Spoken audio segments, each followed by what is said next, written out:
Welcome students in the physics class. Now we are reaching towards the end of this chapter. Today I am discussing about the heating effect of the electric current. So what is this heating effect? What we want to say in this topic? As you know that you have the electrical circuit where resistance is there and we are supplying the current in the circuit. This is a resistance and applied voltage is this. This resistance, as you know, opposes the flow of the current in the circuit, but with the help of this battery we are able to supply current in the circuit. For the purpose, this battery put the electric pressure or it spend the energy for the motion of electrons in this conducting wires, and then current passes through this resistance. So when you see the for example, you see an electric fan in your home. When an electric fan in your home works, you get the heat and the blades of the fan are rotating because of the electric motor in the fan, and you are supplying the current to the electric fan.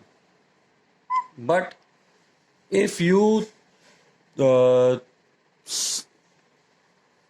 off the fan say after 3-4 hours, then touch the electric motor or the outer part of the fan, you will find that it is heated. उसका temperature बढ़ जाता है वहाँ पर. इसका मतलब है जब भी इलेक्ट्रिक करंट किसी सर्किट में फ्लो कर रही है, it can do the various functions, but at the same time the temperature of the circuit और the appliance will increase during its operation. तो हमने इलेक्ट्रिक फैन में देखा कि टेम्परेचर इसका बढ़ जाता है, ठीक है. इसी तरह से अगर आप कुछ और अप्लायंसेस हैं जो अपने घर में यूज़ करते हैं टेम्परेचर इंक्रीज करने के लिए ही, जैसे कि इलेक्ट्रिक हीटर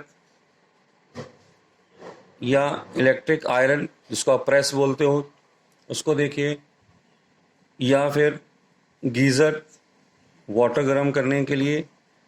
तो इलेक्ट्रिक आयरन में तो क्लियर कट आप देखते हो कि हीटर में अगर आपने सॉकेट में उसको प्लग को लगाया तो थोड़ी देर बाद में रेड हॉट उसका रेजिस्टेंस हो जाता है, एकदम रेड हॉट हो जाता है, और you can cook the food on that electric heater.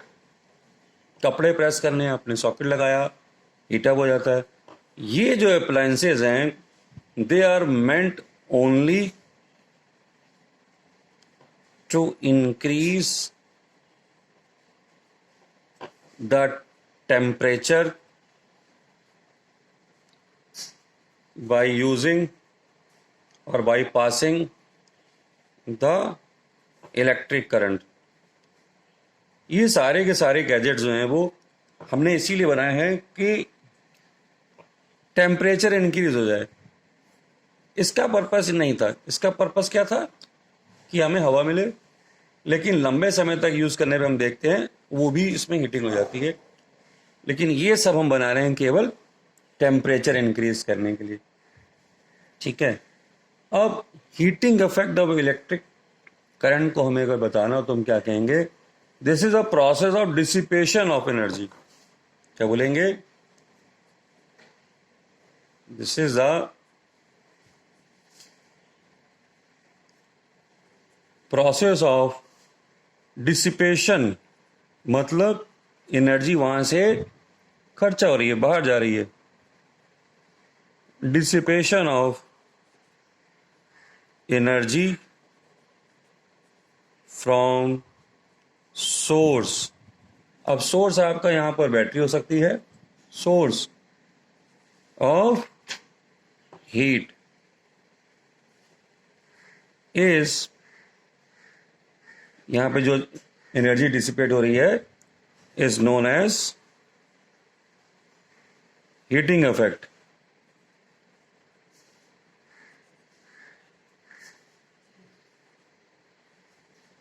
Electric current. आइए देखिए हीटिंग इफेक्ट किस तरह से पिक्चर में आता है, क्या होता है। यहां पर देखिए ये जो सर्किट मैंने अभी शुरू में बनाया था, फिगर 1 में बोल देता हूं इसको। In figure 1 as current starts flowing, let Q charge flows through resistance R। हमने आपको बताया था कि जब चार्ज फ्लो करता है तो क्या होता है, वर्क करना पड़ता है। वर्क यहां पर जाए, और वर्क कौन करता है, बैटरी। तो हम क्या बोलेंगे यहां पर कि जो वर्क डन है हमारा वहां हो रहा है, और ये वर्क डन कौन करा रहा है, बैटरी करा रही है। तो वर्क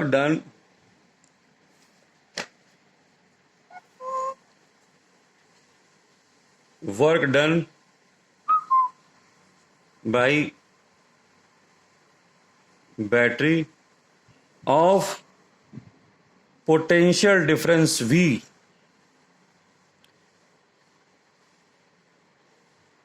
कितना हो जाएगा, Q into V।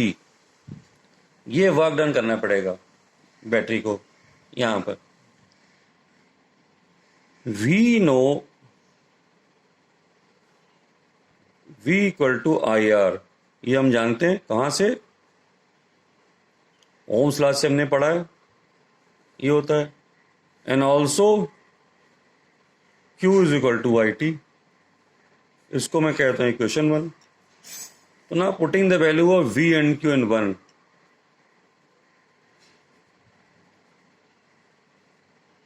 putting the value of Q and V in 1, क्या मिलेगा, यहां से IT into IR I square RT। ठीक है, तो अब ये जो सर्किट था हमारा, इस Q चार्ज को ले जाने में मुझे इतना वर्क करना पड़ा। अब बोलते हैं if electric circuit is only resistive, यानी कि हमने जो इलेक्ट्रिक सर्किट बनाया है केवल टेम्परेचर गेन करने के लिए ही बनाया है, यानी कि हम बात कर रहे हैं इलेक्ट्रिक प्रेस की, टोस्टर की, हीटर की। तो उस केस में हीट जनरेट होगी, then heat generated will be. तो हमने जो वर्क किया है यहां पर, वही वर्क हमको हीट की तरह मिल जाएगा। Then heat generated will be equal to the work done. तो H यहां पर हीट जनरेटेड होगी, और वर्क क्या कहते हैं, हमने जो किया था वही हीट की फॉर्म में आ जाएगा, I स्क्वायर RT। तो H हो गया हमारा I स्क्वायर RT। ये हमने एक फॉर्मूला जनरेट कर लिया हीट जनरेशन का, और ये जो फॉर्मूला आया है यहाँ पर, जिसकी यूनिट आएगी, जो ट्रेडिशनल यूनिट हीट की है वही हम लिखेंगे, unit of heat is joule. और ये जो इक्वेशन है, ये इक्वेशन को बोला जाता है, this equation represents the joules law of heating. This equation represents the Joule's law of heating. ये जो इक्वेशन हमारी ये कहलाती है जूल्स लॉ ऑफ हीटिंग कहलाती है। ये इक्वेशन क्या कहती है? ये इक्वेशन यहां पर देखिए, H की जो फॉर्मूला है क्या लिखा गया है? I² RT। तो ये इक्वेशन कहती है, या जूल्स लॉ कहता है, heat generated is directly proportional to the square of the current. तो यहां जो हीट जनरेट हो रही है, heat generated is directly proportional to square of current, H is directly proportional to I²। दूसरी बात कहता है कि जितना ज्यादा रेजिस्टेंस होगा उतना ज्यादा हीट जनरेट होगी। तो it is also directly proportional to the resistance, directly proportional to resistance, यानी H डायरेक्टली हो गया R। और पॉइंट नंबर 3 कहता है कि जितनी ज्यादा देर तक हीट हम फ्लो करेंगे उतना ज्यादा हीट जनरेट होगी। तो directly proportional to the time duration, directly proportional to time duration, जितना ज्यादा देर तक हीट हम फ्लो कराएंगे उतना ज्यादा हीट यहां पर जनरेट होगी। तो 3 चीजों पे ये डिपेंड करा, यहां पर करंट I पर, रेजिस्टेंस R पर और टाइम T पर। ये कहलाता है जूल्स लॉ ऑफ हीटिंग। अब ये जो फॉर्मूले हमारे पास में अभी आए हैं, H = I² RT, तो इन फॉर्मूलों को आप चेंज कर सकते हैं V के कॉन्टेक्स्ट में। अगर आप यहाँ पर I को रिप्लेस कर दें V/R से, पुट I = V/R, H क्या हो जाएगा? V²/R, R will get cancel out, H यहाँ पर आपको मिल जाएगा V²/R × T। तो ये हीट आ गई यहाँ पर हमको। एक और फॉर्मूला आ गया, तो आप V²/R से भी निकाल सकते हैं और I² RT से भी यहाँ पर निकाल सकते हैं। तो अब इसके और बहुत सारे एप्लीकेशंस हैं, वो बाद में देखेंगे कि और क्या क्या एप्लीकेशन है हीटिंग इफेक्ट के। इसके एप्लीकेशन अभी आपको मैंने मेन बताया, कुछ अप्लायंसेस में गीज़र, टोस्टर, और इसी को यूज़ करके आगे हम लोग डिस्कस करेंगे फ्यूज़ वायर को भी। नेक्स्ट टॉपिक हमारा है इलेक्ट्रिक पावर।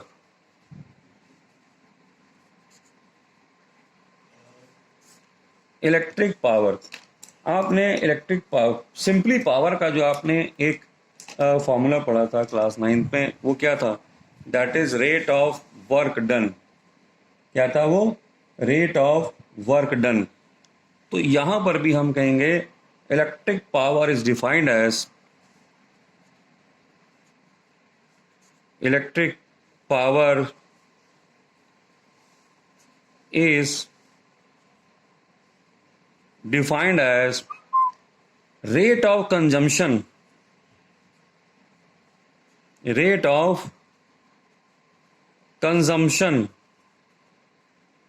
कितनी हीट यहां, कितनी एनर्जी यहां कंज्यूम हो रही है, कंजम्पशन और डिसिपेशन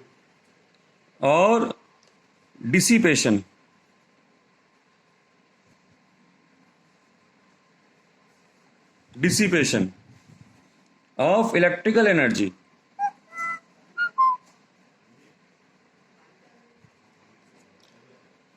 तो कितनी ही यहां पर एनर्जी हमने डिसिपेट करी है वो हमको यहां पर देखना पड़ेगा। तो पावर का फॉर्मूला हमारे पास में क्या था? जो भी हम वर्क करते थे उसको हम लोग P = W/T बोलते थे यहाँ पर। उसी W/T को ही और पावर के लिए जो सिंबल है हम यहाँ पे P यूज करेंगे। तो P क्या है हमारा? Electric power.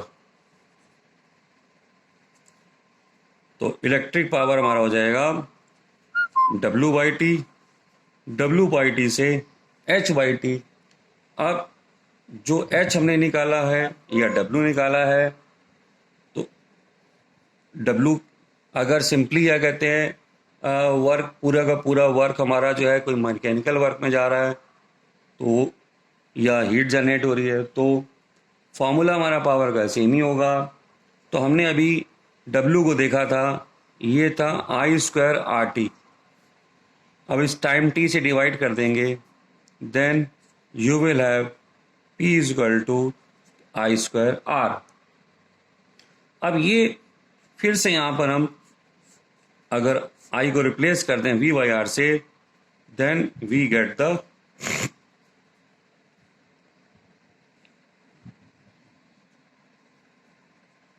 P = V²/R। और अगर हम यहाँ पर जो R है उसको V/I आप पुट कर दीजिए तो ये कैंसिल आउट हो जाएगा। यू विल हैव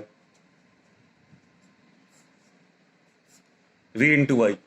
तो सारे के सारे फार्मूले आपको एक ही चीज के बारे में यहाँ पर बता रहे हैं कि कैसे हमें पावर्स की फाइंड करनी है।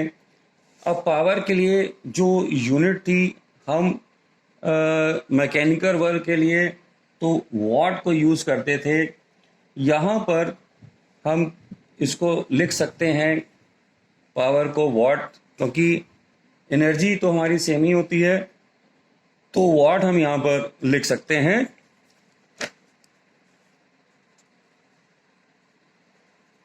What is the unit of electrical energy, ये लिखेंगे हम लोग। अब वॉट को हमने जो है बड़ी यूनिट लिखते हैं इसकी। अगर इलेक्ट्रिकल एनर्जी से हमको बड़ी यूनिट की रिक्वायरमेंट होती है तो जो बिगर यूनिट्स हैं वो क्या है हमारे पास में? किलोवाट। और 1 किलोवाट में 1000 वाट हमारे पास में होते हैं। अब आप अपने घर में देखिए, जब भी इलेक्ट्रिकल एनर्जी यूज़ करते हैं तो क्या वर्ड आप यूज़ करते हैं? किलोवाट यूज़ करते हैं, वाट यूज़ करते हैं। आपने देखा होगा घर में हम लोग जनरली जो एनर्जी की बात करते हैं वो हम लोग बोलते हैं वहाँ पर किलोवाट आवर, किलोवाट आवर। तो वो क्या है? Commercial unit, commercial unit of energy consumption is kilowatt hour. ये हमारी जो है इट इज ऑल्सो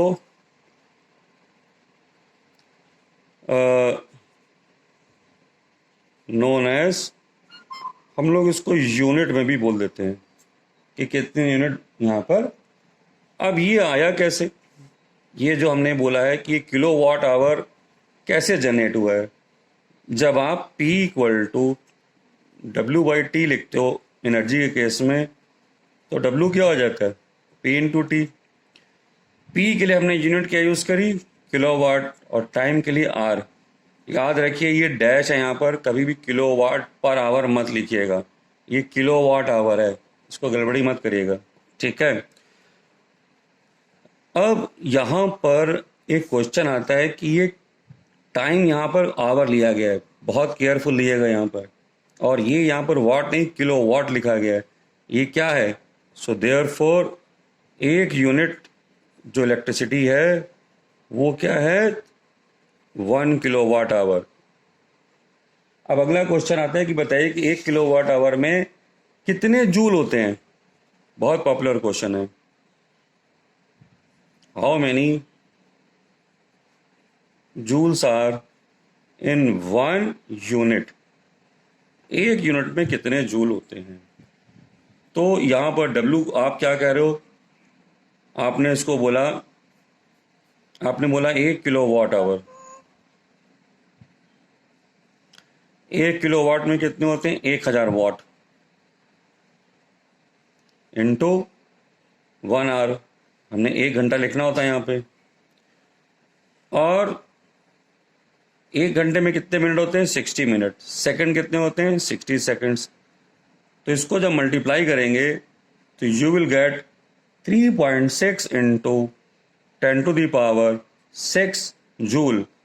तो ये हमारा क्या है? 1 किलोवाट आवर।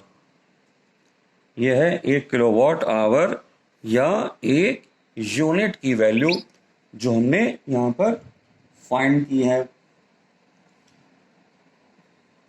अब अगर मान लीजिए हम आपसे कहते हैं कि एक ऐसा अप्लायंस है, अच्छा पावर हमने आपको बता दिया कि उसकी यूनिट जो है वो वॉट है।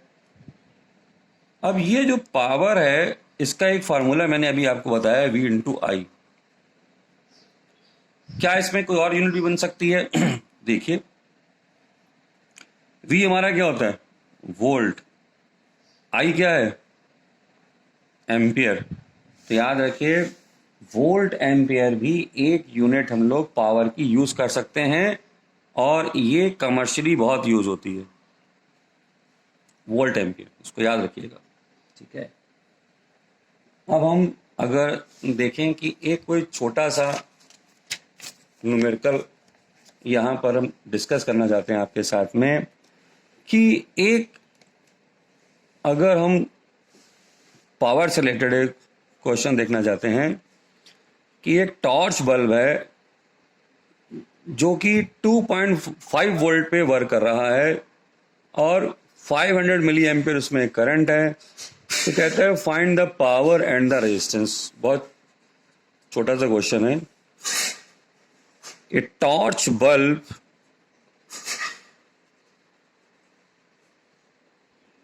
is rated 2.5 volt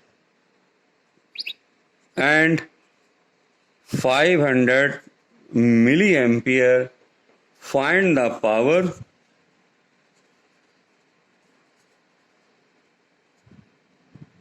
पावर बताइए, कह रहा है एंड रेजिस्टेंस, और रेजिस्टेंस बताइए इसका कितना है। तो आंसर क्या होगा इसका?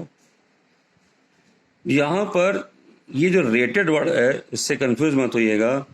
इसका मतलब है कि voltage required to this bulb is only 2.5 volt और यहां से जो करंट फ्लो करेगी वो हमको चाहिए इतनी, इससे ज़्यादा करंट नहीं चाहिए। जो बहुत छोटे टॉर्च बल्ब होते हैं उसमें ज़्यादा करंट नहीं चाहिए।